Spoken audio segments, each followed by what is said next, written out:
tayo po ay may paligsahan Oo. na kung sino po ang pinakamagagaling gumawa ng firework. Oo. Isang Pinamalayan ang kasali, isang Kalapan, at isang Puerto Galera.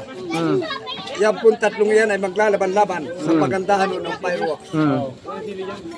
Ang unang kalaw ko na magpapalipad, ito po ay gaganapin sa Puerto Galera. Ang unang magpapalipad, Pinamalayan, Takwa. Ah, si Takwa talaga marami pupunta si Takwa. Oo. Wala naman ang magagawa ng Oo. fireworks dito. Pero sa Pinamalayan, pag sinabing Takwa, Pinalipad na.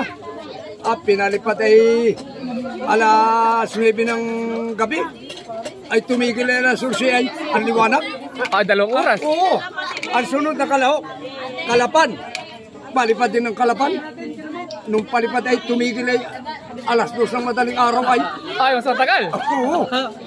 At ang uling kalahok, Puerto Galera.